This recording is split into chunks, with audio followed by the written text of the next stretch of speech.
$5 each for these old toy boxes. I heard my mother-in-law Carol's voice ring out across her front lawn. My heart stopped. I dropped the box of Christmas decorations I'd been carrying and ran toward the yard sale. My name is Alexandra Weber, and at 35, I was watching my children's inheritance being sold off like dollar store trinkets. The antique wooden boxes, carefully crafted by their late grandfather, sat on a rickety card table, bright orange yard sale stickers slapped across their polished lids. "Carol, stop." I called out, but I was too late. A collector was already walking away with Emily's box, and a young mother was counting out crumpled bills for Thomas's. My legs felt like lead as I watched pieces of my children's future disappear into strangers' cars. "Oh, Alex, don't make a fuss," Carol said, waving dismissively. "I'm just clearing out some of that clutter you insist on keeping in my attic. They're just old boxes." Just old boxes. If only she knew what those hand-carved maple chests contained. My father-in-law, James, had spent his final months preparing them before cancer took him, filling each one with carefully chosen items, documents, and letters meant for his grandchildren's future. "Those weren't yours to sell," I said, struggling to keep my voice steady. "James made them specifically for Emily and Thomas." Carol rolled her eyes, adjusting her designer sunglasses. "Please, James never cared about silly keepsakes. He was a businessman. Besides, the kids have enough toys." I clenched my fists, remembering the day James had called me into his study just 2 weeks before he passed. "Alex," he'd said, his voice weak but his eyes sharp as ever, "I need you to protect these for the children." Carol, she wouldn't understand. Keep them safe until they're 18. I had promised him I would, and now I was watching that promise drive away in a stranger's SUV. "Where are the other 2 boxes?" I asked, scanning the yard sale tables frantically. James had made 4, one for each milestone in the children's lives: graduation, 18th birthday, wedding day, and first child. Some gentlemen bought those earlier, paid cash, didn't even haggle," Carol said brightly, counting her money. "See, people appreciate quality items more than sentimental junk." My stomach lurched. Inside those boxes weren't just James's letters and family photographs. They held stock certificates, property deeds, and trust fund documents, James's way of ensuring his grandchildren would be taken care of long after he was gone. Carol had no idea she just sold millions in assets for $20. "Who bought them?" I demanded. "Did they leave a card? A phone number?" "Don't be dramatic, Alexandra," Carol sighed. "This is exactly why Michael left you. You're always overreacting about everything." The mention of my ex-husband, her precious son who had run off with his secretary 6 months ago, made my blood boil. But I couldn't focus on that now. I had to find those boxes. With shaking hands, I pulled out my phone and dialed James's lawyer, David Klein. He had helped prepare the contents of those boxes. Maybe he could help track them down. "David, we have a problem," I said, pacing away from Carol's satisfied smirk. "Carol sold the inheritance boxes at a yard sale." "Yes, all 4 of them." "No, she had no idea what was in them. She thought they were toy boxes." David's sharp intake of breath told me everything I needed to know. "Alex, those boxes contain more than just memories. The trust fund documentation, the property deeds. Without those papers, it'll be nearly impossible to prove James' intentions for the children's inheritance." "I know," I replied, my gaze fixed on Carol as she chatted with another customer, oblivious to the damage she'd done. "But I made a promise to James, and I intend to keep it. I'm going to find those boxes." "Start with local antique dealers and pawn shops," David advised. "I'll put out some feelers with my contacts. And Alex, don't tell Carol what was really in those boxes. Not yet. We need to handle this carefully." I hung up and turned back to the yard sale. Carol was now showing off James' old golf clubs to a potential buyer. She had never understood him, never appreciated the quiet, methodical way he planned for his family's future. To her, everything was about appearances and immediate gratification. "Those boxes meant a lot to the kids," I said, making one last attempt to reach whatever conscience she had left. "They were the last gift their grandfather made for them." Carol's expression hardened. "The kids need to learn that life isn't about holding on to the past. James spoiled them enough when he was alive. Besides," she added with a sniff, "now that Michael's gone, it's time everyone moved on, including you." I study her perfectly coiffed hair, her expensive tennis outfit, the designer purse perched on a nearby chair. She had always cared more about status than substance. James had known that. That's why he'd entrusted the boxes to me. As I walked to my car, I made a silent vow. I would find those boxes, every single one of them.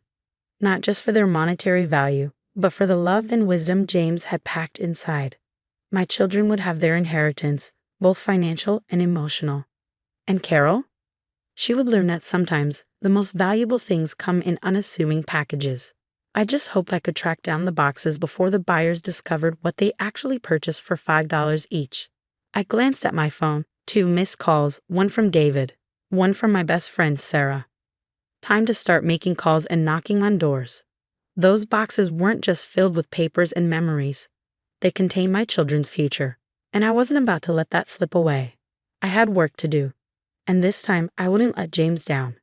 The next morning, I started my search at every antique store within a 20-mile radius. Each time I entered a shop, my heart would leap at the sight of any wooden box, only to sink when it wasn't one of James's distinctive maple creations. My phone buzzed with a text from Carol. The yard sale was such a success, using the money to join the country club's premium membership. My hands shook with anger as I read it. She had sold millions in assets and was bragging about making a few $100s. I walked into Hamilton's Antiques, the 6th store of the day, where an elderly man was polishing a brass lamp. "Excuse me," I said, pulling out my phone to show him pictures of the boxes. "Have you seen anything like these come through recently?" He adjusted his glasses, studying the photo. "Ah, beautiful craftsmanship. Maple, hand-carved.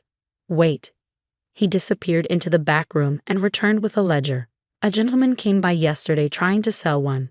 I offered him $200, but he said he'd try his luck elsewhere." My heart raced. Did he mention where he was heading? Peterson's Pawn, I believe. Just down on Market Street. I practically ran to my car. As I drove, Sarah called with an update. "Alex, I think I found a woman who bought Emily's box. She posted it on a local buying and selling page." "Get her contact information," I said, pulling into Peterson's parking lot. "I'll call you back." The pawn shop was cramped and dusty, but my eyes immediately locked onto one of James's boxes sitting on a shelf behind the counter. The intricate maple leaf design he had carved into the lid was unmistakable. "That box," I said to the clerk, pointing. "How much?" "Just came in this morning. Guy wanted $500 for it, said it was an antique." "I'll give you $1,000, I said without hesitation. Sarah and I had pooled our savings, knowing we might need to buy the boxes back. The clerk raised his eyebrows. "Must be some box." "It belongs to my children. It was their grandfather's last gift to them." Something in my voice must have touched him because his expression softened. "Tell you what, $600, and it's yours." As he wrapped the box, my phone buzzed again. It was David. "Alex, we have a problem." One of the buyers opened their box and found the stock certificates. "They're asking questions." My stomach dropped. "How much do they want?" "They haven't named a price yet, but they know what they have." "And Alex, Carol's been calling the office all morning. Apparently, someone let slip about the box's contents." I looked at the box in my hands. 1 down, 3 to go. Keep Carol distracted. I'm close to finding another one. Right on cue, Carol's number flashed on my screen. Against my better judgment, I answered. "Alexandra," she screeched. "How dare you keep this from me? Those were valuable documents. I demand you return everything immediately." "Return what, Carol?" "The boxes you sold for $5 each." I kept my voice level. "The ones you called silly keepsakes and junk. Those were meant for the family, for Michael." "No," I said firmly. "They were meant for your grandchildren." James made that very clear. He knew exactly what he was doing when he trusted them to me instead of you. "I'll sue," she threatened. "Those boxes were in my house." "Go ahead," I replied, thinking of the legal documents James had prepared, naming me as custodian of the children's inheritance. "I'm sure the lawyers would love to hear how you sold millions in assets at a yard sale." She hung up, and I took a deep breath. The day wasn't over yet. Sarah texted an address. She had found the woman who bought Emily's box.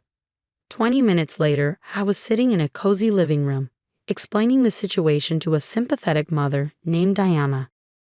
I knew it was special when I saw it, she said, bringing the box from her daughter's room. The craftsmanship reminded me of my own father's work. I couldn't bear to see it sitting there for $5. She refused to take any money for it. Just promise those children will know how much their grandfather loved them. 2 down, 2 to go, but finding the remaining boxes would prove more challenging. The buyer who had discovered the stock certificates had hired a lawyer, and Carol was now on a warpath, telling everyone in her social circle how I had tricked her. As I drove home that evening, I thought about James's last days. He had spent hours in his workshop, carefully crafting each box, making sure every detail was perfect. Alex, he had told me, Carol means well, but she never understood the value of patience, of building something to last. Promise me you'll teach the children what really matters. My phone rang again, David with more news. The other buyer came forward. He's willing to return the box, for a price. How much? $200,000. I gripped the steering wheel tighter. That box is worth 10 times that amount. He knows. That's why he's offering us a deal. Looking at the 2 recovered boxes on my passenger seat, I felt a mix of determination and exhaustion. Carol's betrayal, though unintentional, had turned into a nightmare, but I wouldn't let her thoughtlessness destroy what James had built for his grandchildren. Set up a meeting, I told David. I'll figure something out. As I pulled into my driveway, I saw Carol's Mercedes parked out front. She was standing on my porch, arms crossed, designer handbag clutched like a shield. This confrontation had been coming. I grabbed the 2 recovered boxes and stepped out of my car, ready to face whatever came next. James had trusted me with his legacy, and I wouldn't let him down. Not now, not ever. I walked up to my porch, holding the 2 recovered boxes close. Carol's face was a mask of barely contained rage. I want everything that was in those boxes, she demanded before I could even reach for my keys. All the documents, the deeds, everything. They belong to Michael. No, Carol. They belong to Emily and Thomas, just like James intended. James wasn't thinking clearly at the end, she snapped. He was confused. Michael is his son. Everything should go to him. I unlocked my door and walked past her into the house. James knew exactly what he was doing. He spent months planning this, making sure his grandchildren would be taken care of. After everything I've done for this family, Carol followed me inside, her voice rising. I raised those children while you were busy with your career. I deserve. You deserve what? I turned to face her. The right to sell their inheritance at a yard sale, to treat their grandfather's last gift like garage sale junk. Carol flinched but quickly recovered. I'll take legal action. I'll tell everyone how you manipulated James when he was sick. Go ahead, I said, placing the boxes carefully on my dining room table. I have James's lawyer, his written instructions, and witnesses to his wishes. What do you have, Carol? A yard sale receipt for $5. Her face crumpled, and for the first time, I saw something besides anger, fear. I didn't know, she whispered. How was I supposed to know? You weren't supposed to sell things that didn't belong to you, I replied. James knew this might happen. That's why he made me promise to protect the children's inheritance. My phone buzzed, a text from David. The last buyer had agreed to meet tomorrow. 1 more box to go. What about Michael? Carol asked, sinking into a chair. His own father left him nothing. I sighed, pulling out an envelope I had been keeping safe. James left this for Michael. He asked me to give it to him when the time was right. Carol reached for it, but I held it back. It's for Michael, not you. When he's ready to face his responsibilities as a father instead of running away with his secretary, he can have it. She stood up, smoothing her expensive dress. This isn't over, Alexandra. I'll find a way to fix this. No, Carol, I said firmly. You can't fix this, but you can start respecting James's wishes and your grandchildren's future. After she left, I opened the 2 recovered boxes, checking their contents. Everything was intact. The letters, the documents, the carefully chosen keepsakes James had selected for each milestone. The next day, I met with the final buyer at David's office. He was a sharp-eyed businessman who knew exactly what he had. $200,000 is more than fair, he said, sliding the box across the conference table. Considering what's inside, I placed a certified check in front of him. Consider it a finder's fee for doing the right thing. Once he left, David helped me verify the contents of the last box. Everything's here, he confirmed. Alex, you did it. You kept your promise to James. 3 weeks later, I gathered Emily and Thomas in our living room. At 12 and 10, they were old enough to understand some of what had happened. Your grandfather made these for you, I explained, showing them the boxes.